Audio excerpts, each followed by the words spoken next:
السلام عليكم ورحمة الله وبركاته. الحمد لله فاطر السماوات والأرض الذي خلق السماوات والأرض وجعل الظلمات والنور ثم الذين كفروا بربهم يعدلون.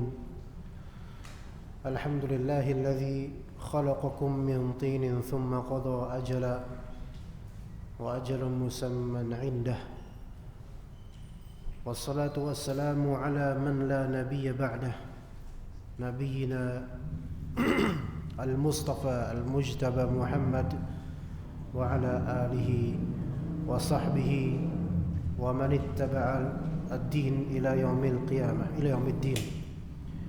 اللهم إنا نسألك علما نافعا ورزقا طيبا وعملا متقبلا، فإن أصدق الحديث كتاب الله وخير الهدي هدي محمد صلى الله عليه وسلم، وشر الأمور محدثاتها وكل محدثة بدعة وكل بدعة ضلالة وكل ضلالة في النار. Amma ba'd.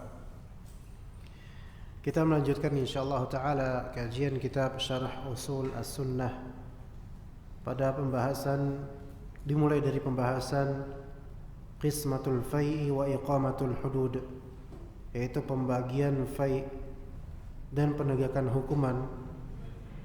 Walaupun sepertinya ini udah pernah kita bahas kalau tidak salah. Pernah? Terakhir. Oh ya.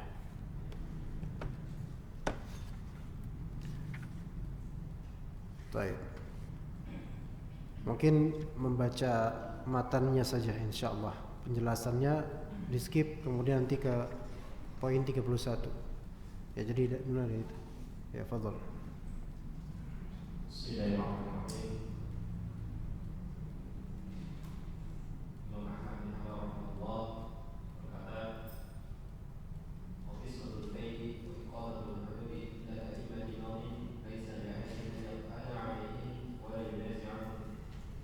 Baik, lanjut terjemahan. Pembagian bagi atau harta perang dari orang kafir tanpa terjadi peperangan, dan penegakan hukum-hukum harus diserahkan kepada para imam atau pemimpin. Tidak boleh bagi siapapun untuk bersela dan menyelisihinya. Baik. Kembali kita sedikit bahas Qismatul Fai', yaitu pembagian harta yang disebut harta fai'. Fai' itu adalah harta rampasan perang tapi tanpa terjadinya peperangan. Jadi orang yang diperangi ini menyerah duluan, mengibarkan bendera putih dan meninggalkan harta-harta. Harta yang ditinggalkan oleh mereka dan diambil oleh kaum muslimin ini namanya harta fai'. Berbeda halnya dengan harta yang disebut harta ghanimah. Harta ghanimah yaitu harta rampasan perang secara mutlak atau yang dimutlakkan dengannya. Biasanya terjadi peperangan, kaum muslimin menang, dan harta-harta orang-orang yang dilawan itu tertinggal karena mereka kalah atau bagaimana pun mereka kalah. Maka disebut harta ghanimah. Pembagian fai' itu pertama. Wa iqamatul hududi dan penegakan hukum-hukum had. Hukum-hukum yang sudah ada garisnya dan batasannya dalam Islam, seperti hukum pencuri, potong tangan, pezina, rajam ataupun cambuk. Kemudian hukuman lain yang berupa hukuman had, maka itu diserahkan kepada waliul amri ilal a'immah, kepada para pemimpin, penguasa. Diserahkan kepada individu atau keinginan masyarakat. Kenapa? Karena kalau diserahkan kepada selain penguasa, maka akan terjadi fawdha, niza', yaitu perselisihan lebih banyak, perseteruan dan seterusnya. Dan waliul amri atau para imam ini dalam menegakkan hukum wajib menerapkan hukum Allah untuk masalah had, hukum had. Ya. Tidak boleh mereka kemudian memaafkan dengan adanya suapan atau belas kasih. Kalau sudah ada hukum hadnya harus ditegakkan kalau sudah sampai perkara ke waliul amri. Lalu bagaimana kalau misalnya di suatu negeri ternyata tidak menggunakan hukum Allah dalam masalah misal perzinahan atau pencurian, padahal ada hukum Allah jelas, was-sariqu was-sariqatu faqta'u aydiyahuma, pencuri laki-laki atau pencuri perempuan potong tangan kedua, potong tangannya kalau mencuri. Ternyata penguasa tidak menerapkannya, ya, atau sudah terangkat hukumnya tapi kemudian dibukukan karena memang tidak mau menjalankan syariat, maka itu urusannya nanti penguasa tersebut terhadap Allah akan ditanya di hari kiamat kenapa tidak ditunaikan. Dan ternyata dalam 1 tahun terjadi kasus 1000 kasus pencurian dan tidak satupun dilaksanakan hukum syar'i tentang pencurian itu. Maka apakah rakyat itu berkewajiban untuk mendemo dan memblokir pemerintah? Enggak berkewajiban. Melainkan kemudian perkaranya nanti diserahkan ke Allah di hari kiamat. 1000 kali penguasa tersebut akan diminta pertanggungjawabannya dan ditanya kenapa tidak menerapkan hukum Allah dalam kasus 1000 ini, 1000 kali kasus ini. Misal ya begitu.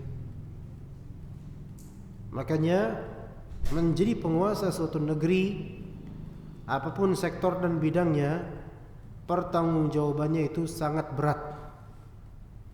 Dan hanya orang-orang yang tidak mengerti hakikat dari tanggung jawab akhirat yang menggebu-gebu untuk menuju sampai kekuasaan. Hanya orang-orang yang enggak mengerti beban akhirat. Iya, dan itu diwartakan oleh Nabi SAW tentang hal ini. Taib. Penegakan hukum harus diserahkan kepada waliul amri. Kalau ternyata sudah diserahkan dan mereka tidak menerapkannya, maka urusan mereka dengan Allah Subhanahu wa taala, bukan urusan kita sebagai warga biasa.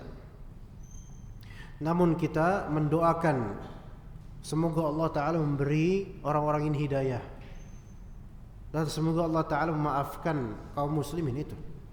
Iya. Kemudian, laisa li ahadin an yat'ana 'alaihim. Tidak boleh bagi siapapun untuk mencela, maksudnya mencela penguasa yang melakukan qismatul fai' dan iqamatul hudud. Yaitu ketika penguasa tersebut bersikap adil, bijak, sesuai syariat, maka enggak boleh kita kemudian mencela mereka dalam konteks tersebut. Karena mereka telah melakukan hal yang sesuai koridor syar'i. Ya. Bahkan hal-hal yang tidak ada hukum atau nas khusus tentangnya, namun sesuai dengan kaidah dan maslahat syar'iyah, itu kita dukung, wajib kita dukung. Ya. Di antara maqasid syar'iyah adalah misal hifdzun nafs, menjaga jiwa, melindungi jiwa, itu maqasid syar'iyah, tujuan adanya syariat. Maka kemudian penguasa menerapkan adanya lampu merah, lampu hijau, lampu kuning. Ya. Mentaati rambu-rambu lalu lintas atau rambu-rambu lalu lintas itu senafas dan sejalan dengan maqasid syar'iyah yang disebut hifdzu an-nafs, menjaga jiwa. Karena kalau enggak ada rambu-rambu bisa berabe urusan. Iya, bisa iya tabrak-tabrakan di mana-mana, semua enggak mengalah akhirnya kan. Maka ketika ini hukum yang aslinya hukum duniawi senafas dengan hukum syar'i, senafas dengan tujuan hukum syariat menjaga kemaslahatan jiwa, kehidupannya. Maka ketika diadakan adanya rambu-rambu lalu lintas, kita tidak boleh mencelanya. Atau pemerintah membuat atau mencanangkan program atau pembuatan flyover, yang mana di awal konstruksi pasti terjadi kemacetan karena kan ada penyempitan jalan, kemudian ya lahannya berkurang jalanan, jadi tambah macet. Tapi ini demi maslahat ke depannya supaya tidak macet dan menjadi solusi kemacetan. Maka tidak boleh kita mencela mereka dalam konteks ini, ya, pemerintah sekarang bikin macet aja. Ya tujuan mereka kan membuat flyover itu untuk supaya tidak macet, mengurangi kemacetan, maka tidak boleh dicela dalam keputusan mereka yang sesuai dengan nafas syariat Allah Subhanahu wa taala. Ya begitu ikhwah.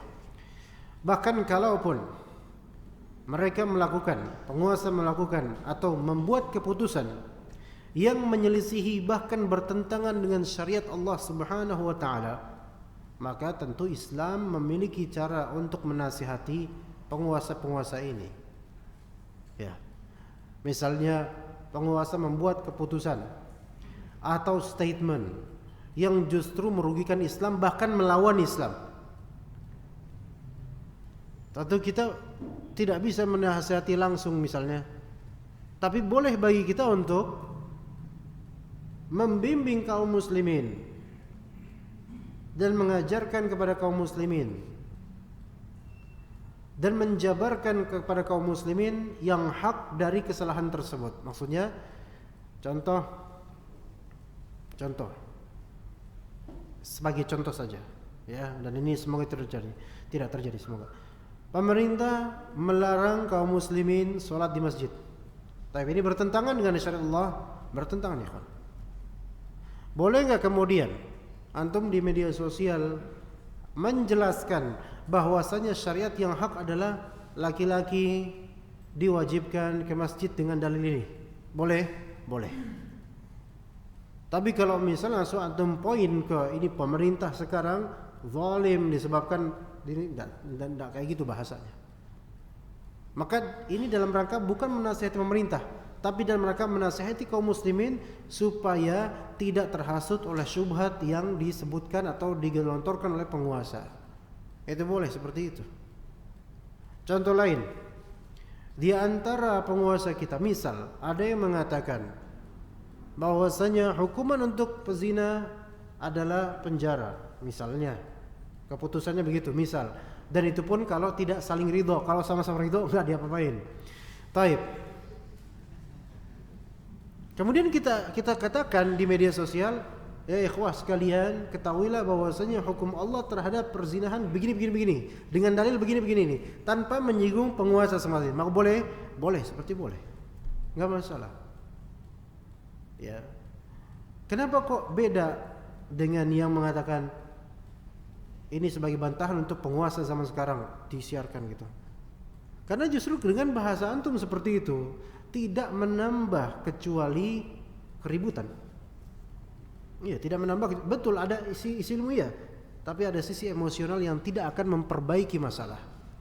Itu yang kita maksud, ya, menjelaskan kepada umat akan kesalahan penguasa tanpa dikiblatkan ke penguasa itu tidak masalah. Fadhal. Ya, tafadhal. Baik, kita lanjut ke berikutnya, wadaf'us shadaqat ilaihim. Kalau ini belum ini. Yang ini belum, daf'us shadaqat belum ya? Ayo, tafadhal.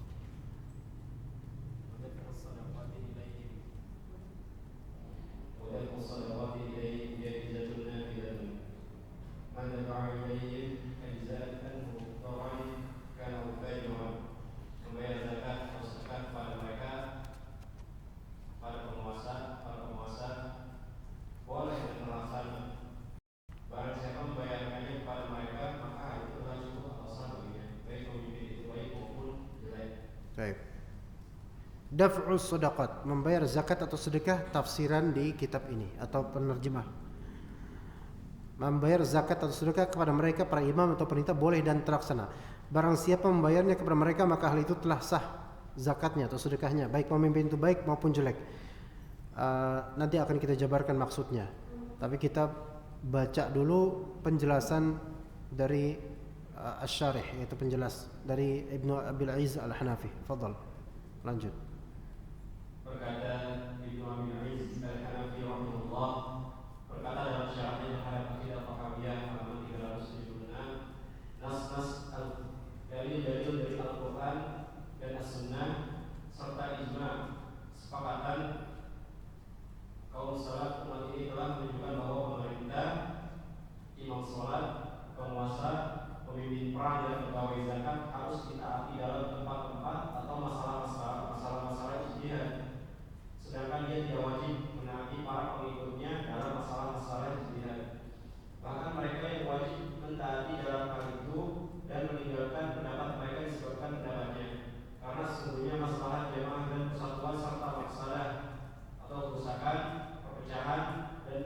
perselisihan lebih besar dari masalah-masalah juz'iyah, tidak prinsipil. Baik, sampai situ dulu. Ahsan. Nas Al-Quran, As-Sunnah, ijma' salaf umat ini telah menunjukkan bahwa penguasa, satu penguasa, ada pihak dua, imam salat. Ada pihak pertama pemerintah, ada yang kedua imam salat, ada yang ketiga penguasa. Penguasa di sini mungkin penguasa dalam distrik atau daerah tertentu. Ya, beda dengan pemerintah yang memang struktural negeri. Ya. Kemudian yang keempat pemimpin perang. Dan kelima pegawai zakat. Ada 5 yang disebutkan oleh Ibnu Abil Izz Al-Hanafi. Harus ditaati dalam tempat-tempat atau dalam konteks-konteks dan bab-bab ijtihad. Jadi yang pertama tadi ada pemerintah, penguasa negeri, ya resmi. Ada imam salat. Di sini imam salatnya siapa yang dinobatkan oleh DKM ya? Siapa imam salat? Ada penguasa. Nah penguasa di sini imma dari segi daerah atau yang memang punya otoritas di tempat tersebut gitu. Ya. Pemimpin perang dan pegawai zakat yang diresmikan oleh negara. Pegawai zakat di sini maksudnya yang diresmikan oleh negara. Adapun pegawai zakat ala masjid tidak, bukan masuk di sini. Itu apa namanya, pegawai zakat swasta gitu ya. Enggak, itu enggak masuk. Pegawai zakat negeri yang maksudnya, yang resmi dari pemerintahan. Itu mereka harus ditaati dalam masalah-masalah ijtihad walaupun antum beda pendapat sama dia. Anak kasih contoh misalnya penguasa kaum muslim, penguasa nih. Ya. Penguasa, misal kalau misalnya penguasa ini masalah ijtihad, masalah vaksin misalnya. Ijtihad. Ya. Penguasa mewajibkan, bukan menganjurkan, mewajibkan untuk vaksin corona untuk untuk manusia di bawah usia 30 tahun. Mewajibkan. Dan ini masalah ijtihad. Ya, tapi pemerintah mewajibkan itu, maka rakyat walaupun enggak setuju harus ikut. Dan ini bukan kemungkaran sebenarnya. Harus ikut kalau diwajibkan. Ya begitu ya. Adapun kalau dilonggarkan tersisa misalnya 70%, enggak harus semuanya, itu antum pilihan, fadl. Mau ikut tafadhol, mau enggak masalah karena dilonggarkan oleh penguasa. Oke? Itu di antara contoh saja, contoh yang mungkin real di kita belakangan ini. Kemudian imam salat dalam masalah ijtihad. Masalah imam salat kalau di masjid-masjid sekarang harus manut pada DKM, penguasa masjid. Nah, itu dia. Ya kan? Taib, misalnya imam salat yang berilmu, ditunjuk dan didengar kalimatnya. Jadi imam salat ini memang kalau di zaman dulu imam salat itu bukan orang sembarangan. Kalau sekarang kan fadl siapa aja. Ya. Taib, imam salat ini berilmu dan memang boleh ditunjuk masyarakat, ditunjuk DKM. Misal saja imam salat di sini bilang shaf rapat. Ini masalah ijtihadiyah sekarang. Rapat atau longgar masalah ijtihadiyah. Maka ketika dibilang shafnya rapat, disuruh shafnya rapat semua, harus rapat. Iya. Tapi kalau imamnya membiarkan fadl rapat, enggak rapat fadl, maka kembali. Cuma sekarang kan di konteks zaman sekarang apa di Indonesia, imam itu diharuskan mengikuti siapa? DKM. Dan juga DKM juga mengikuti bagaimana keputusan pemerintah, ya ikuti aja alurnya. Bagaimana DKM. Ya begitu ya, kawan. Ya. Maka ketika DKM suatu masjid misal saja, dan ini enggak mengadu apa-apa, di uswatun hasanah, ya, salatnya rapat enggak? Rapat. Disuruh sama siapa? Sama DKM dan imam. Maka antum enggak boleh salat rongga, enggak boleh. Paham di sini ya? Jumat nanti ada kajian di situ, ya, sekaligus promosi. Ya. Jumat nanti ada kajian di sana. Antum ikut di sini. Di sini salat renggang. Ini masalah ijtihadiyah, ikhwan. Ya, walaupun Anda lebih condong ke rapat. Anda condong ke rapat. Dan fadl antum, Anda bukan berarti protes DKM, bukan. Antum fadl aja. Tapi kalaupun Anda jadi makmum tadi Anda ngerapetin enggak, di samping Anda rapetin enggak gitu? Enggak, Anda ikut dengan bagaimana di sini. Paham di sini? Maka harus ikut. Masalah ijtihadiyah, gitu ya. Maka jangan seorang dari jemaah sini kemudian, iya dia pro dengan rapat misalnya. Kemudian dia apa? Salat rapat. Akhirnya terjadi apa ikhwan? Oke, sholatnya sah, dia ma'jur, dia diberi pahala dengan sholatnya, iya taib. Dia mengikuti sunnah yang lebih sahihah, dia mengikuti pendapat yang lebih benar mungkin insyaallah. Tapi dia salah sikapnya. Apa kesalahannya? Yaitu tidak menuruti di sini dalam masalah ijtihadiyah. Oke. Hatta pendapat itu yang lebih benar, dan itu pendapat itu lebih benar. Rapat lebih benar insyaallah. Mohon maaf, DKM mana enggak bermaksud demo ya, enggak, fadhol. Buktinya Anda pun tadi enggak rapat ya. Anda enggak mepet-mepet gitu sama ikhwan lain. Siapa samping Anda tadi yang lupa? Syekh Muklas atau siapa gitu. Enggak Anda mepet-mepetin.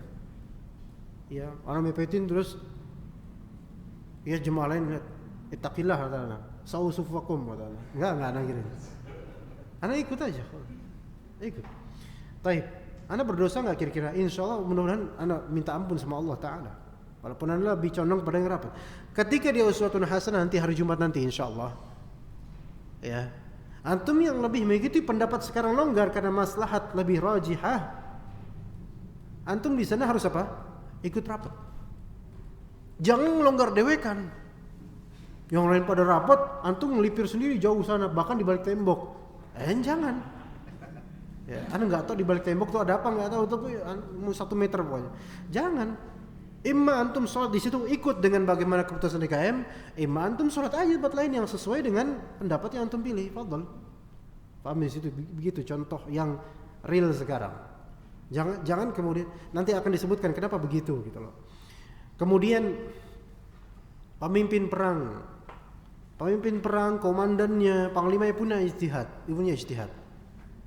Ketika disuruh kamu jaga di sebelah sana, kamu jaga pos sebelah sana, ya antum harus apa? Harus ikut, harus patuh. Jangan kamu jaga sebelah sana. Wah nggak bisa pak, komandan afwan, saya suka masuk angin kalau sana. Ya nggak usah perang kau gitu. Ya. Tapi kemudian pegawai zakat, ya pegawai zakat dari resmi dari pemerintah, bukan pegawai zakat masjid Al-Ikhlas misalnya yang bukan resmi pemerintah, itu tidak harus antum taati. Artinya kalau dia memaksa antum untuk menghitung zakat antum nggak harus nurut gitu loh. Tapi kalau itu adalah keputusan amil zakat asli dari putusan waliul amr, antum harus menghitung, mengaudit semuanya. Tapi itu contoh-contohnya, atau lima pihak. Sedangkan ia tidak wajib mentaati para pengikutnya dalam masalah-masalah ijtihad. Nah, kebalikan, pemerintah, penguasa, imam atau DKM atau pegawai zakat, pemimpin perang itu tidak diwajibkan untuk mengikuti makmumnya, rakyatnya dalam masalah-masalah ijtihad. Artinya pemilik otoritas dia yang pegang keputusan, dan yang dikuasai rakyat atau makmum mengikuti bagaimana pandangan pemilik keputusan. Begitu ya kawan. Seperti di masjid misalnya. Masjid ini misalnya ada Al-Ikhlas. Ya, renggang khalas antum ikut aja. Kenapa begitu? Karena sesungguhnya maslahat jamaah dan persatuan serta mafsadat perpecahan dan perselisihan lebih besar daripada masalah-masalah juz'iyah, tidak prinsipil. Masalah juz'iyah ini masalah-masalah furu'iyah yang bukan merupakan pokok asas agama. Ya. Jadi ijtima' yaitu persatuan kita, ya, berjemaahnya kita itu lebih kita timbang berat dibandingkan daripada terjadi perpecahan dan kemudian terganggunya orang-orang. Paham di sini, kawan? Kalau misalnya di masjid ini menerapkan itu ya, jaga jarak, dan itu sekalian tegaskan, ana lebih pro pada yang rapat. Jadi nggak ada hujah, Ustaz kan emang pro pada yang renggang, ana lebih pro yang rapat. Kalau ada ikhwan kemudian dia punya pendapat yang rapat dengan ijtihad, dan itu hukum asli, ya. Maju dia kemudian ke samping ikhwan berderet jadinya. Kira-kira akan banyak gak yang mata menatapnya? Sebagian bakal terganggu gak dengan itu? Terganggu ikhwan. Dan itu lebih buruk daripada dia sendiri mengorbankan dirinya untuk merenggangkan diri, meninggalkan pendapat yang dia pilih. Jadi lihat maslahatnya lebih besar itu, ya. Kendati pun dia mengatakan yang sahih adalah rapat sesuai aslinya, begitu ya kawan. Apalagi kalau ternyata dia adalah seorang yang dipandang oleh jemaah misalnya. Misal ana misalnya, antum kan lagi mandang ana kan, ya berarti ana terpandang, ya kan ya. Nah, misalnya ana maju samping ikhwan dan ana nyuruh tim ana tadi kan di situ sholatnya. Maju sini, deketin, jangan ikutin DKM. Kira-kira gimana? Dalam konteks ini DKM berhak untuk menegur, berhak. Ustadz, afwan Ustadz, kita di sini ya menghindari fitnah, Ustadz. Longgar aja, Ustadz. Aku bilang, ittaqillah anta. Apa kata Nabi SAW? Anda melanggar hadis Nabi SAW. Ya, enggak bisa begitu. Ini ijtihad, Ustadz. Ana punya nas hadis, kemudian antum pakai ijtihad. Kan repot kalau gitu kan. Antum enggak bisa ngebalas kan? Nah, ayo, kayaknya bisa nih praktekin Isya, kayaknya bisa nih. Ya. Ada DKM enggak di sini? Mohon maaf kalau kayak ini conversation dunia khayalan aja ya, enggak terjadi insyaallah. Begitu ikhwah sekalian. Maka ini di antara manhaj kita ikhwan. Jangan udahlah jangan mancing keributan lah, ikut aja. Adapun kalau itu salah dan memang menurut yang lebih tepat itu salah, tetapi ada maslahat yang lebih besar daripada antum rapat saat ini, begitu. Untuk dalam konteks Masjid Al-Ikhlas, ya, begitu. Ada ngisi pengajian di beberapa masjid. Sekarang udah berapa aktif pengajian. Dan kira-kira ada 2 atau 3 masjid yang ana rutin padanya, yang sholatnya rapat. Ana ikut rapat, bahkan ana suka dengan itu, ya. Dan kemudian ada lebih banyak lagi masjid-masjid yang renggang. Ana pun ikut sholat renggang. Jadi di sini nggak usah lah kemudian kita mempermasalahkan kelas. Sholat dah. Bismillah, tetap sah. Bismillah, semua sah insyaallah taala. Begitu, ya. Fadhal lanjut.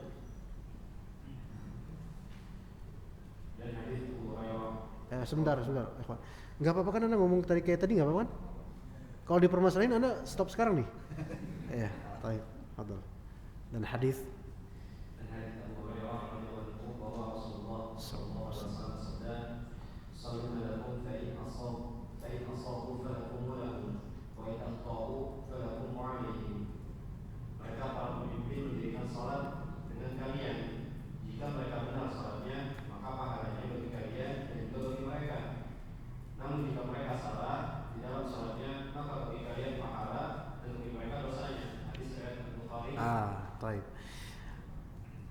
Kalau renggang ini salah, ini masa ijtihadiyah. Sekali lagi di masa pandemi ini ijtihadiyah. Adapun pandemi berakhir, nggak ada ijtihad lagi ini. Harus kembali ke asal. Taib, sekarang masalah ijtihadiyah. Kalau ternyata ijtihadnya salah, antum ikut dengan ijtihad sini misalnya. Taib, antum dosa nggak? Enggak dosa. Insya Allah nggak dosa. Ya. Bahkan yang menetapkan itu pun belum tentu berdosa, ikhwan. Karena enggak semua masalah ijtihadiyah itu berdosa, enggak mesti. Bahkan Nabi SAW menyebutkan, fa'in asab falahu ajran. Kalau benar ijtihadnya maka dapat 2 pahala. Kalau salah dia dapat 1 pahala. Ini kalau ijtihadnya. Ya begitu ya. Jadi insya Allah enggak ada yang berdosa, mudah-mudahan insya Allah. Kalaupun ini salah berdosa, antum yang tadi enggak setuju tetap merenggang, itu enggak berdosa.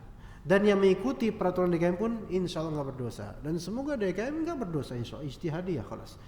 Ya bahkan doain semuanya supaya dapat kebaikan. Jangan kemudian dosa tuh semua masjid DKM dosa semuanya. Ya antum jangan ngomong gitu ya. Khalas doain aja. Semoga Allah maafkan semuanya ya. Taib, lanjut, fadhal. Hadis ini merupakan nas sahih dari yang jelas yang menyatakan bahwa imam apabila salah maka kesalahannya itu atas dirinya, bukan atas makmum. Sedangkan mujtahid setidaknya dia berbuat salah dengan meninggalkan kewajiban yang diyakininya tidak wajib atau melakukan larangan yang diyakininya tidak terlarang, dan tidak boleh bagi siapapun yang beriman kepada Allah Subhanahu wa taala dan hari akhir untuk menyelisih hadis yang sahih ini setelah sampai kepadanya. Lanjut.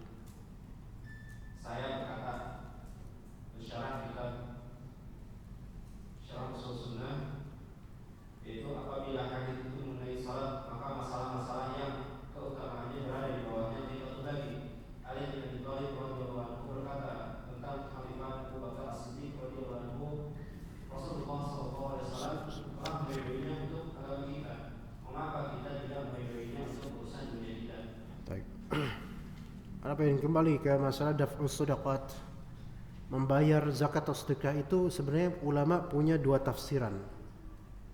Apa maksud dari Imam Ahmad membayar sedekah kepada penguasa itu jaizah, nafidah, boleh dan sah? Apa maksudnya? Ada dua pandangan ulama.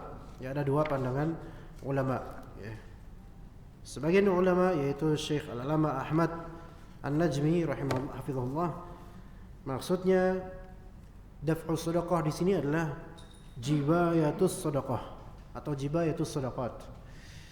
Jibayah as-shadaqat itu kalau bahasa sekarangnya lebih cocok disebut sebagai pajak. Ya, sebagai pajak ya. Nanti Anda jelasin. Ini pendapat pertama tafsiran untuk kalimat Imam Ahmad ini. Berarti pendapat pertama, membayar pajak itu hanya kepada penguasa. Oke? Itu satu. Kedua, tafsiran kedua sesuai dengan yang di terjemahan ini, yaitu membayar zakat boleh kepada amil zakat utusan penguasa, sah. Kayak yang kedua ini udah kita bahas, gampang lah itu. Dan penguasa di Indonesia ini melonggarkan masalah ini. Artinya, fadhol antum bayar zakat melalui pihak swasta, pihak rakyat, maksudnya DKM, masjid ya, atau organisasi zakat yang dibolehkan oleh penguasa, bukan bagian dari kepenguasa, tapi boleh. Kan boleh kan ya? Boleh. Ya udah, kalau itu boleh, fadhol. Zakat perdagangan misalnya, ya, atau antum sendiri yang apa? Yang menerapkannya sendiri, fadhol.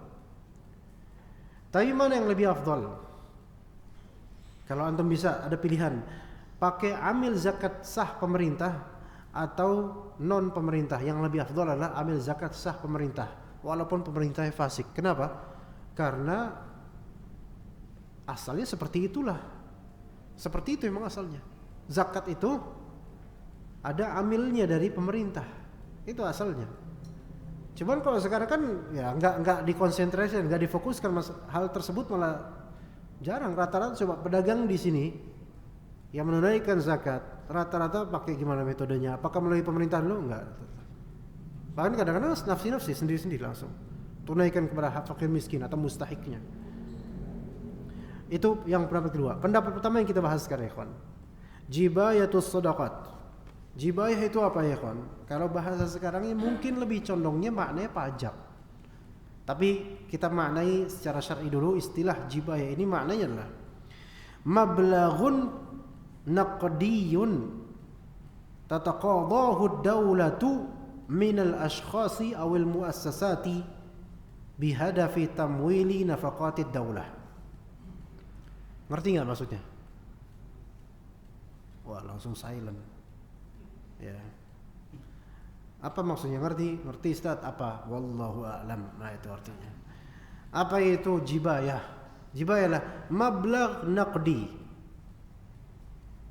Mablagh naqdi itu sejumlah uang naqdi yang biasa diajarkan alat tukar. Senilai emas perak, uang rupiah kalau di kita rupiah. Sejumlah uang gitu loh. Yang ditagih oleh daulah negeri, tagihan resmi negara. Minal ashkhas awil muassasat. Tagihannya itu ditagih ke siapa? Baik secara individual maupun secara kelompok, yayasan dan semisal lembaga. Lembaga ada nggak? Bisa nggak dapat pajak dari pemerintah? Mungkin dalam beberapa konteks. Ya, ini muassasat ini nggak mesti lembaga ya. Ya, kantor ya. Dan seterusnya. Apa tujuan penarikan uang tersebut? Bihadafi tamwili nafaqati daulah. Tujuannya untuk investasi, bukan investasi. Untuk ya investasi sebenarnya. Apa bahasanya kita enaknya tamwil di sini, kawan? Ada yang tahu tamwil maknanya apa? Untuk pemberdayaan harta negara. Jadi diambil dari individual maupun kelompok.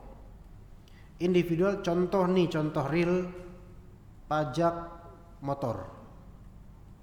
Pajak motor tuh tahunan atau apa, ikhwan? Yang dipajakin tuh apa? Surat apa yang dipajakin? STNK? Tahunan? Baik. Diwajibin nggak? Atau fardu ain? Atau fardu kifayah? Atau sunnah? Atau boleh? Kalau dibolehin nggak sunnah, nggak diwajibin, nggak ada yang bayar, ya kan ya?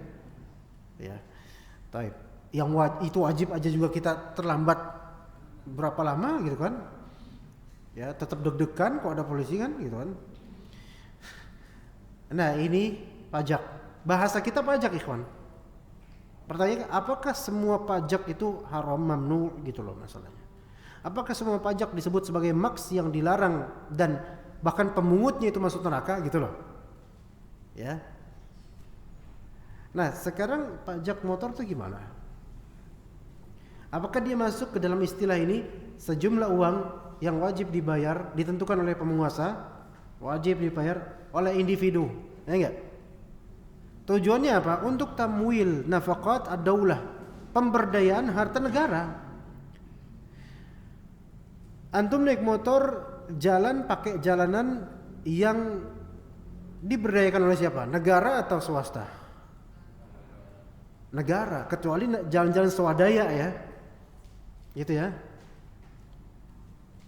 Kalau jalan swadaya itu apa? Apa panjangan dari apa?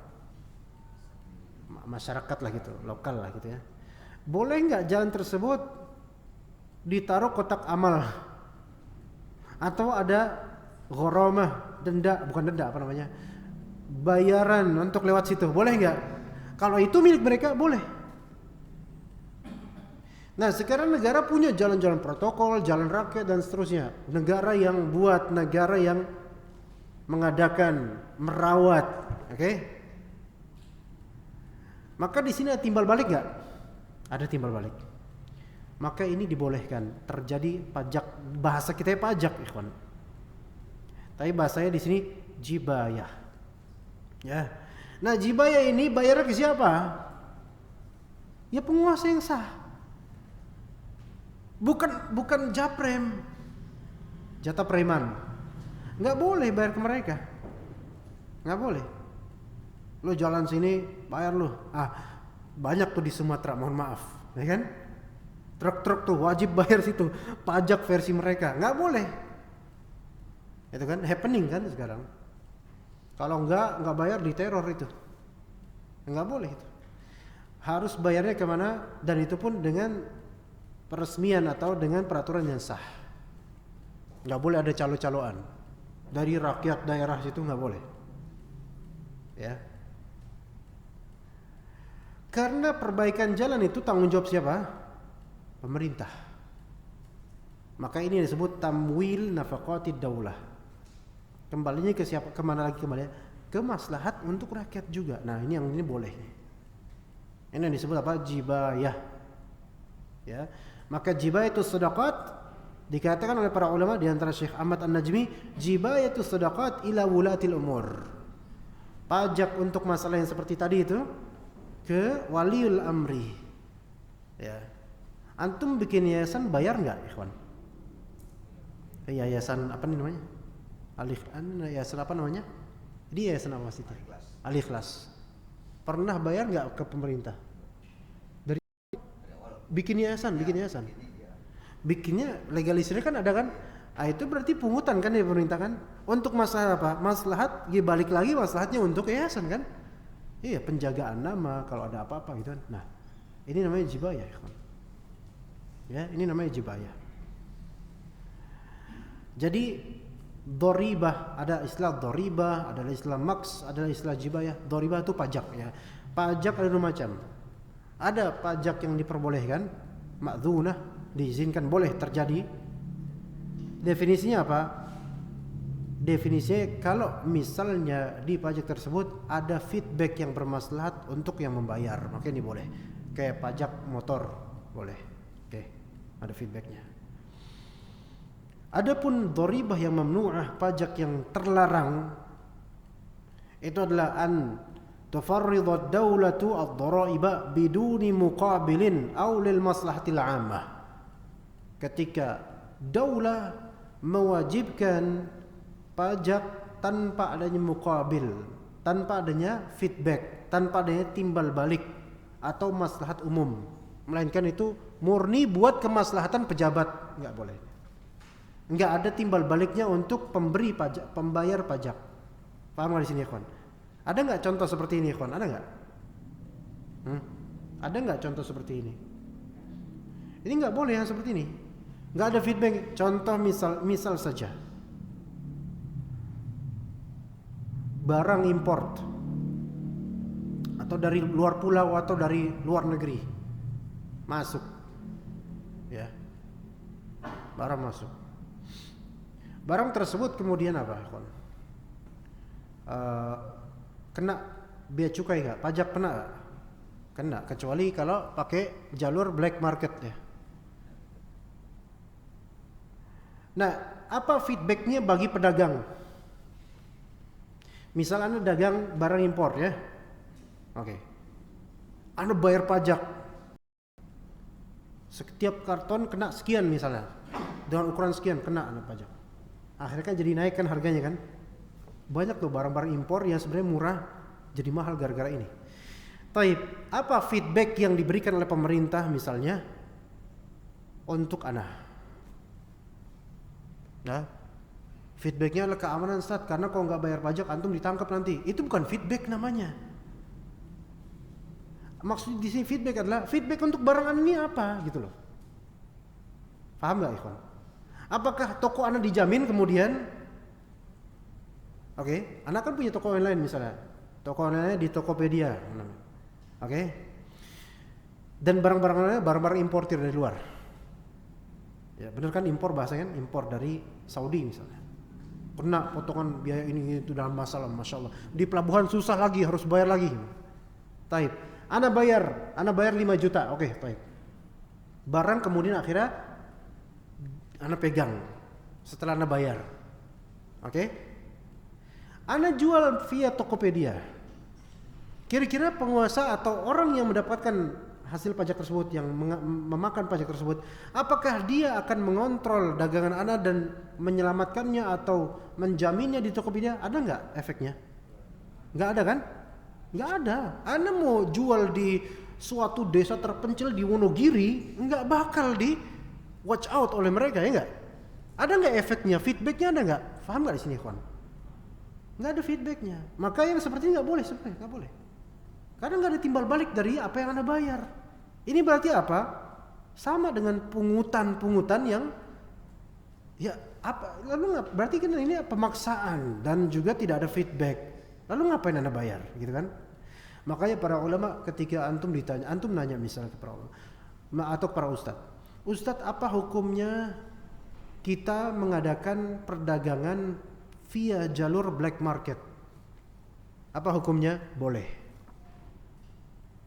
Anda jangan ditangkap ya, ini boleh. Enggak, ini hukumnya, hukum asli boleh. Kenapa? Karena asli nggak ada pajak dalam masalah ini, nggak ada pajak. Kecuali kalau pajak tersebut memang ada timbal balik untuk barang dagangan nanti ketika berdagang, nggak ada. Iya nggak? Kalau jalanan antum bayar pajak motor, ada nggak feedbacknya buat antum? Ada. Antum bayar tol, tol itu bukan pajak itu, bukan pajak untuk pemerintah, pajak apa itu? Ya bisa juga, tapi kan kembali ke investor. Taib, ada nggak feedback nanti antum mendapat jaminan keamanan misalnya atau jalannya bagus? Ada timbal baliknya. Sementara dagang nggak ada timbal baliknya. Begitu. Maka hukumnya boleh antum bertransaksi melalui jalur underground, ya misalnya boleh. Atau antum membeli barang produk impor tapi murah, bukan KW ori, tapi murah. Antum tanya ke pedagangnya, kok bisa murah? Pedagang lain umumnya menjual ini 4 juta satu piece, tapi antum menjualnya 2,5 juta. Pedagangnya tersenyum, polos banget sih, gitu kata dia. Ya, emang kalau orang polos kayak gini, gitu kan? Ya kita lewat jalur underground gitu. Kita nggak kena bea cukai, jadi alhamdulillah dapat murah. Antum boleh nggak beli di situ? Boleh. halal hukum asalnya, nggak masalah. Antum nggak melanggar peraturan, nggak melanggar. Kecuali kalau antum tidak pakai lewat jalur resmi, itu akan bermadarat untuk antum. Nah, baru daripada antum berurusan, mendingan dah ikutin aja lah dosa-dosa mereka, gitu ya. Paham di sini insyaallah. Ya, itu namanya apa? Jibayah. Ya. Kenapa nggak azan-azan ya, ikhwan? Berapa menit lagi? Berarti kelas 1 menit sebelum azan itu subuhat ya. Jadi daripada bingung atau tiba-tiba ana jelasin tiba dikat, mendingan diam di situ kan. Udah kita azan aja, nunggu azan aja. So kita lanjut ba'da isya sebentar insyaallah. Sallallahu ala nabiyina Muhammad wa ala alihi wa sahbihi ajma'in. Berkata Imam Ahmad rahimahullah, wa salatul jumu'ati khalfahu wa khalfa man wallahu jaizatun baqiyatun tammatun rak'atain man a'adahuma fahuwa badi' tarikun lil athari mukhalifun lis sunnah laisa lahu min fadlil jumu'ati syai' idh lam yara as-salata khalfal a'immati man kanu barrihim wa fajirihim فالسنة بأن يصلي معهم ركعتين ويدين بأنها تامة لا يكن في صدرك من ذلك شك bukan شك pakai shin. Berkata beliau, wa salatul jumu'ati khalfahu, melaksanakan salat Jumat di belakang mereka, wa khalfa man wallahu, dan di belakang orang yang menjadikan mereka sebagai pemimpin, itu jaizatun baqiyatun tammatun rak'atain. Itu boleh ya, sempurna 2 rakaat salat Jumat. Jadi ada permasalahan, apakah boleh salat dengan berimamkan penguasa yang zalim atau imam yang fajir, ahli maksiat, atau imam ini ahli bid'ah? Boleh atau sah atau tidak kita salat di belakangnya? Maka ini perselisihan pendapat antara ahlus sunnah dengan ahlul bid'ah. Bagi ahlus sunnah boleh dan sah berimamkan dengan imam yang fajir maupun yang baik, lebih-lebih boleh dalam artian sah keimamannya, sah dia sebagai rakyat atau sah dia sebagai makmum. Kalau penguasanya zalim, tapi penguasa yang diresmikan atau dianggap penguasa untuk negeri tersebut, kezalimannya untuk dia di akhirat nanti, untuk penguasa tersebut. Adapun rakyat ini sah atau tidak menjadi rakyat? Sah menjadi rakyat, sehingga wajib untuk taat dalam hal yang ma'ruf. Imam yang fajir, fasik, mubtadi', selama kefasikan, kefajiran atau kebid'ahannya itu tidak mengeluarkan dia dari Islam. Imamnya muslim, beriman namun fasik, fajir atau ahlul bid'ah, bahkan menyeru kepada kebid'ahan, bolehkah kita salat di belakangnya? Dalam artian sah atau tidak kita salat di belakangnya? Sah. Itu madhab ahlus sunnah wal jamaah. Maka barang siapa yang mengulangi salatnya setelah salat di belakang imam tersebut, dia ulangi salatnya, maka dia adalah seorang pelaku bid'ah yang meninggalkan athar dan menyelisih sunnah. Contoh. Misalnya datang ke Masjid Al-Ikhlas, ya, kemudian antum lihat, wah, imamnya fulan, atau antum sudah datang dan sholat berjamaah, antum tidak tahu kalau imamnya fulan yang antum kenal, fulan ini fasik.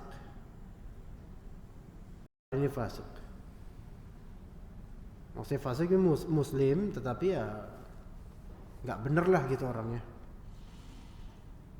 Maka antum selesai salam, antum lihat loh imamnya fulan. Terus antum menganggap tidak sah salat antum, ini tidak benar. Salatnya tetap sah. Karena keimaman orang fasik ini tetap sah. Itu dalam konteks berjamaah. Dalam konteks kepemimpinan pun begitu. Bernegara. Pemimpinnya fasik atau zalim selama bukan kafir. Fasik ataupun zalim. Ya, fasik ataupun zalim. Pemimpin tetap muslim dengan kefasikannya dan atau kezalimannya. Mungkin di antara bentuk kefasikan atau kezalimannya tidak berhukum dengan hukum Allah di banyak konteks. Maka ini fasik atau zalim. Ya, sebelum nanti konteks kafir. Maka keimaman atau kepemimpinan pemimpin yang fasik ini sah dalam Islam sebagai penguasa. Ya, sah sebagai penguasa. Ketika dia sah secara syar'i sebagai penguasa walaupun zalim atau fajir atau fasik, maka antum sebagai rakyat sah sebagai rakyat. Ketika penguasa ini sah sebagai penguasa dan rakyat ini sah sebagai rakyat, maka apa yang terjadi harusnya adalah rakyat mentaati penguasa dalam hal yang ma'ruf. Itu yang terjadi. Ya, begitu. Itu maksudnya seperti itu. Adapun ahlul bid'ah seperti Khawarij, maka bagi mereka hukum penguasa itu sama. Imma dia berhukum dengan hukum Allah, maka dia muslim, atau tidak berhukum dengan hukum Allah di banyak konteks, berarti dia kafir, kata Khawarij. Ya. Kafir. Secara mutlak khalas. Enggak mau tahu alasannya, pokoknya kalau dia berhukum dengan hukum selain hukum Allah, langsung dicap kafir. Kepemimpinannya tidak sah. Itu tidak disebut waliul amri. Dan kita bukanlah rakyatnya. Berangkat dari itu jadinya apa? Kita boleh memberontak kepadanya. Karena dia tidak berhukum dengan platform hukum Allah atau atas nama hukum Allah Ta'ala. Bahkan mengatakan seperti ini, berpendapat seperti ini sendiri adalah berhukum dengan bukan hukum Allah sebenarnya. Jadi Khawarij itu sendiri, mereka tidak berhukum dengan hukum Allah dengan benar. Mereka mengkafirkan pelaku dosa besar, itu bukan hukum Allah. Faham gak ikhwan? Jadi mereka mengkafirkan seluruh orang yang tidak berhukum dengan hukum Allah. Mereka sendiri sebenarnya tidak berhukum dengan hukum Allah. Kenapa enggak ngacak dan mengkafirkan dirinya sendiri kalau gitu? Ya begitu ya ikhwan. Bermula dari mengkafirkan inilah. Ya kita tentu ada syariat takfir, ada syariat takfir mengkafirkan ada. Tapi itu pintu yang sempit dan tidak bisa dimasuki oleh seluruh insan atau seluruh muslim bagi awamnya. Melainkan perlu riset, dirasat yang mendalam, apalagi untuk mentanzil hukum dan ta'yin hukum takfir kafir kepada person tertentu. Ini bab yang khatir, berbahaya.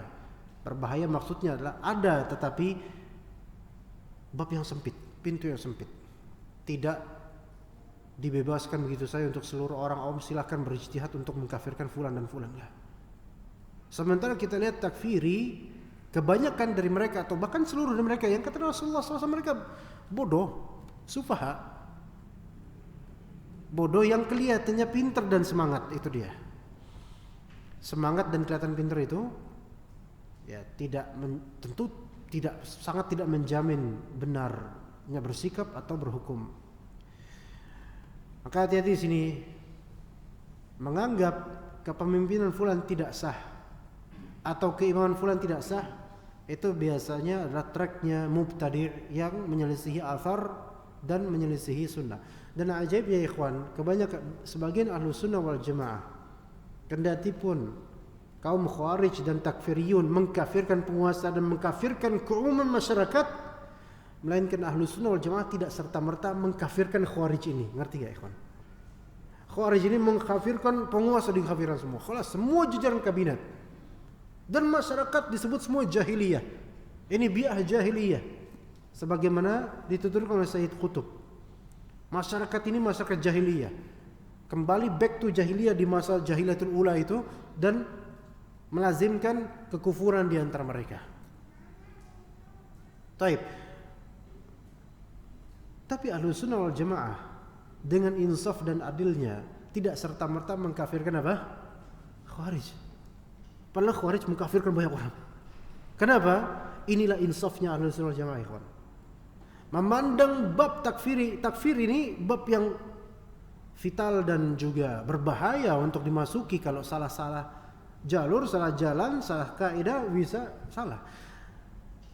Maka kebanyakan ini bodoh, gitu kata para ulama. Jahil, nggak ngerti apa yang mereka omongi. Oleh karena itu kita nggak langsung mengkafirkan orang-orang Khawarij ini, karena mereka itu nggak jahil. Ada mani'u takfir namanya, ada penghalang pengkafiran terhadap Khawarij umumnya karena kebodohan mereka. Maka kita beri mereka uzur kebodohan, gitu. Ya. Coba sekarang misalnya orang-orang yang sudah mati karena bom bunuh diri, atau memang mereka menggagas pengkafiran terhadap penguasa dan kaum muslimin, Khawarij Tulen misalnya. Ada nggak di antara ustadz-ustadz kita yang mengatakan fulan kafir, yaitu Khawarij ini kafir? Ada nggak? Nggak ada. Karena bab yang harus hati-hati. Padahal mereka ini, apakah Khawarij ini berhukum dengan hukum Allah? Enggak, ikhwan. Mereka salah kaprah, salah faham. Ya, dan banyak mereka sufaha. Ya, dan mereka itu orang-orang pemuda, orang-orang baru mulai hijrah, baru mulai belajar. Berarti belum paham. Maka jangan kita kafirkan. Walaupun sebagian ulama mengkafir, sebagian ulama Ahlussunnah wal Jamaah mengatakan Khawarij hukumnya kafir. Ada yang berpendapat seperti itu, ada. Secara global ya, ataupun secara muayyan perlu dirinci. Begitu, wallahu a'lam. Fas sunnatu, sesuai dengan sunnah bagaimana ikhwan? Yaitu bi an yusalli ma'ahum rak'ataini wa yadinu bi annaha tammah. Yang sesuai sunnah adalah salat bersama kaum muslimin, penguasa kaum muslimin, imam kaum muslimin, walaupun zalim atau fasik. Ya. Dan itu salat yang sah, sempurna, enggak masalah. La yakun fi sadrika min dzalika syak. Tidak ada keraguan terhadap hal itu dalam hatimu. Kemudian disebutkan oleh Syekh Al-Imam Ibnu Abil Izz dalam Syarah Tahawiyah, ketahuilah bahwasanya boleh bagi seseorang melakukan salat di belakang orang yang belum diketahui bid'ah atau kefasikannya menurut ijma' ulama. Dan bukan termasuk syarat bolehnya mengikuti imam. Seorang makmum harus tahu dulu keyakinan imamnya dan mengujinya. Saya berkata, apa akidahmu wahai imam? Enggak. Antum kalau nguji gitu dulu enggak jadi di salat. Ya. Imamnya mau qomat nih, belum mau qomat nih, antum deketin imamnya. Afwan Pak Imam, ana mau tahu menurut antum Allah Ta'ala di mana? Ya. Imamnya kan curiga, ini maksudnya apa mas nanya kayak gitu? Ya, Pak saya mau tahu aja Pak, saya kan calon makmum gitu.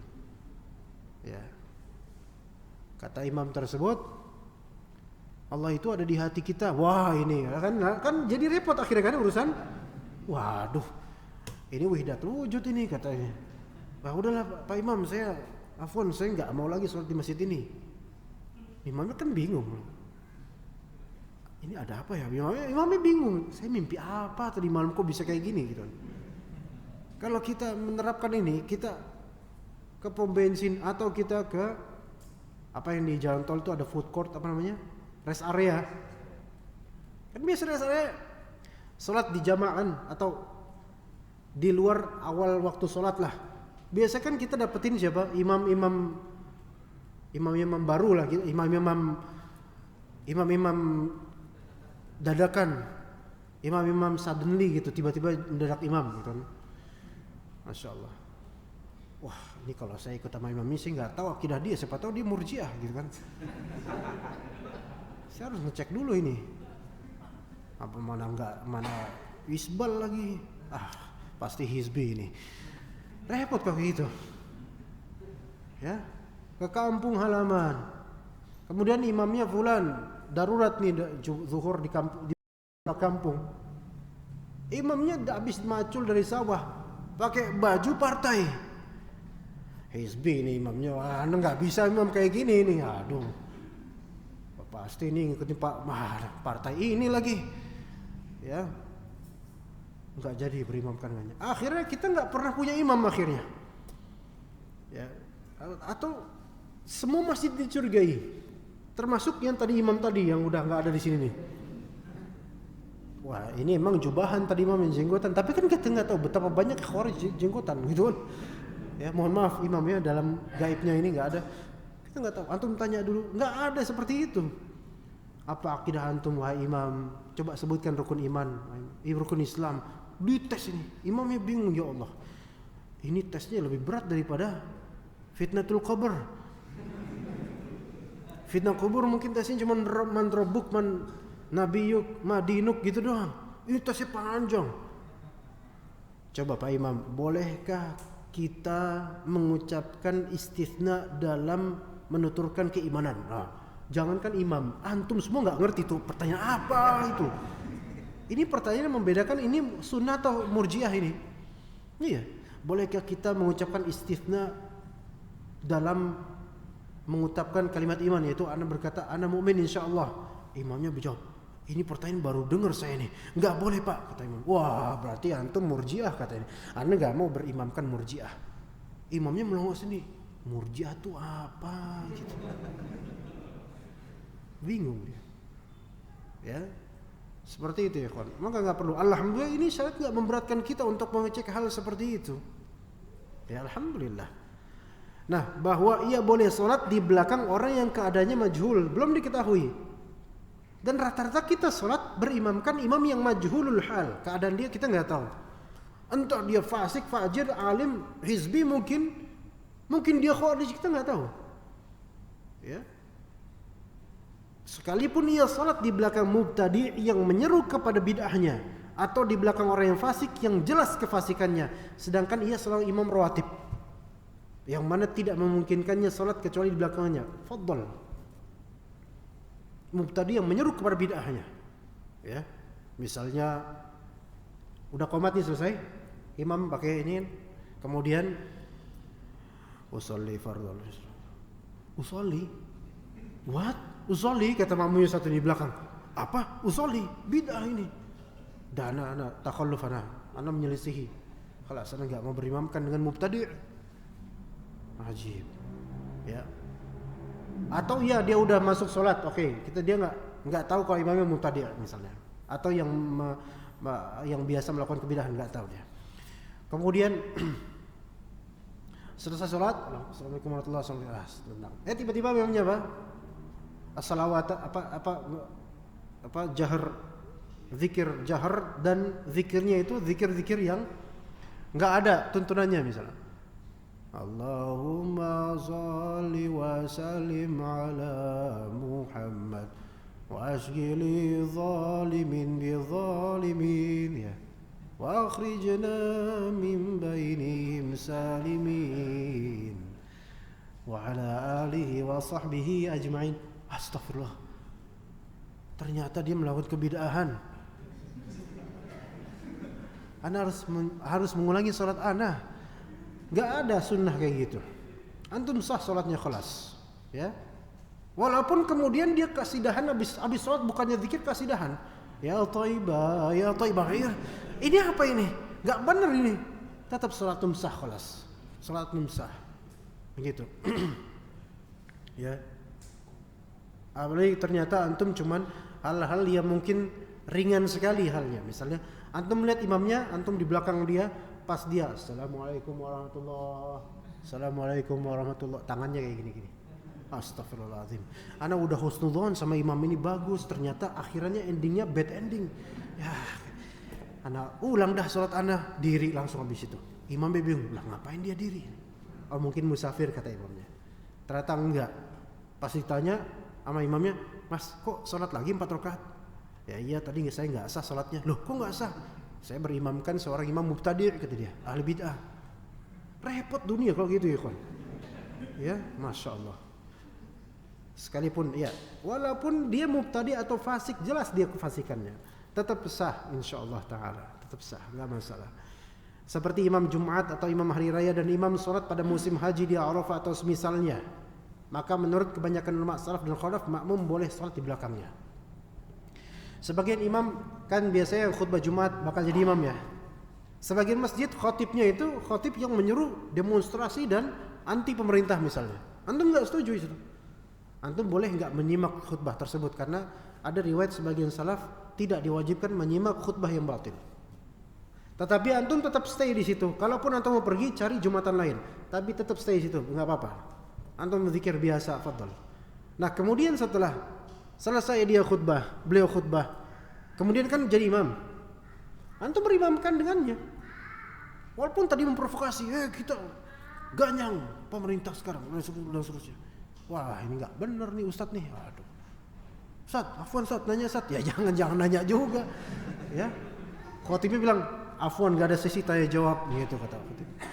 Iya. Kayak kajian ini nggak usah ada sesi tanya jawab, karena kemalaman Anda pulang nanti katanya. Nggak usah nanya, nggak boleh nanya. Iya. Baik, seperti itu, ikhwan. Dalam urusan imamah sah, tapi dalam urusan mencari ilmu jangan cari seperti itu, jelas. Ini beda antara menuntut ilmu, mencari ilmu darinya dengan berimamkan dengan mubtadi', beda urusan. Para salaf membedakannya. Karena berimamkan dengan seorang mubtadi' insyaallah tidak akan mempengaruhi keilmuan antum. Iya enggak? Iya, insyaallah enggak. Bahkan sebagian mubtadi' bacaannya bagus. Lebih bagus daripada bacaan antum satu masjid di jamak, lebih bagus dia. Iya. Langgamnya Masya Allah ya. Antum bisa sampai nangis-nangis baca dengernya.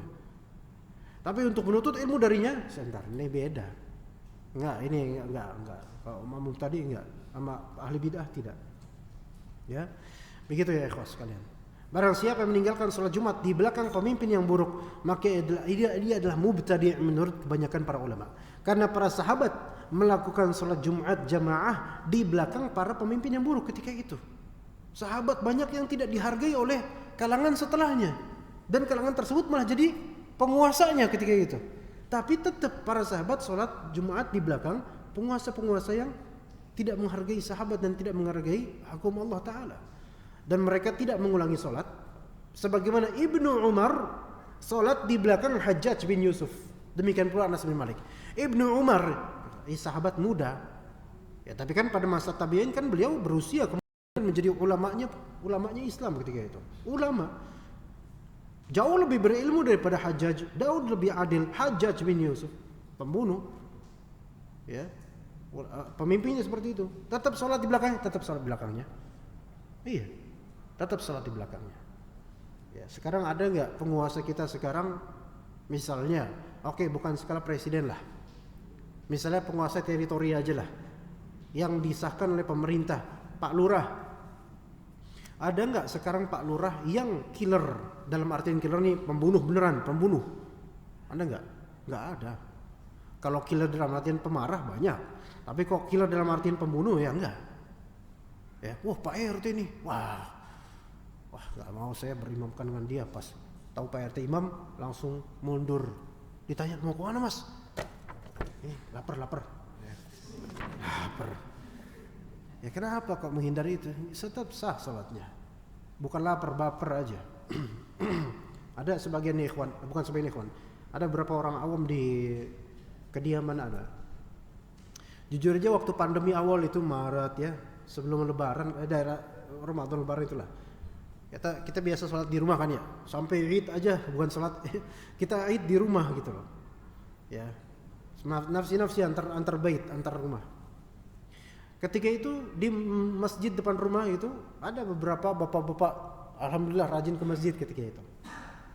Nah, sejujurnya ketika anak mulai kemudian rutin sholat di masjid, masjid, beberapa bapak-bapak ini dan anak-anak mereka rutin juga nggak sholat di masjid. Kenapa penyebabnya coba apa? Karena anak mulai sholat di masjid, mereka akhirnya nggak mau sholat di masjid. Ini yang mubtadi siapa sekarang ini? Jangan-jangan mereka yang sunnah, ada yang mubtadi gitu. Ya, ditanya sama tetangga, Pak, dan anak-anak mereka. Anak nggak marah, tapi ini kebetulan aja. Kenapa kok nggak pernah sholat di masjid lagi? Itu ustadz udah mulai sholat di masjid. Jadi keberadaannya sebagai imam, mereka nggak mau lagi jadi makmum. Pas ana nggak pernah sholat di masjid tersebut, mereka sholat di masjid. Itu terjadi, tapi bukan masalah bid'ah atau enggaknya. Kalau itu masalah baper, karena anak pernah marahin anak mereka. Nah ini beda lagi urusan. Ini bukan karena sunnah atau tadi kalau ini ya. Ya kalau anak antum pernah diomelin sama imam ini, berisik, terus dimarahin sama imam ini sejadinya, antum berazam saya nggak bakal mau bermakmum berimamkan dia. Kalau ini bukan masalah bid'ah ini. Ini masalahnya bawa keperasaan. Ya. Ya, ini beda. Ini insyaallah enggak menjadi mubtadi ini kalau kayak ini. Cuman baperan aja. Ya seperti itu ya ikhwas sekalian. Ya karena waktu makin larut ya, makin dekat kepada subuh ya. Jadi kita cukup aja sampai sini karena jauh juga ada pulang. Ya insyaallah mudah-mudahan yang sedikit ini bermanfaat. Dan tadi diingat tentang masalah pajak tersebut ya. Ada pajak-pajak yang memang namanya pajak, tapi istilahnya kalau di syariat atau di fikih jibayah atau doribah, yang mana hal tersebut ada yang boleh, ada yang tidak boleh. Batasannya adalah ketika memang ada feedback dan timbal balik maslahat keumuman, maka itu diperbolehkan. Tapi kalau tidak ada, maka tidak diperbolehkan, dan itu termasuk pungutan pajak yang diharamkan dalam Islam. Wallahu ta'ala alam, wa sallallahu ala nabiyyina Muhammad wa ala alihi wa sahbihi ajma'in. Subhanakallahumma bihamdika asyhadu an la ilaha illa anta astaghfiruka wa atubu ilaik. Assalamualaikum warahmatullahi wabarakatuh.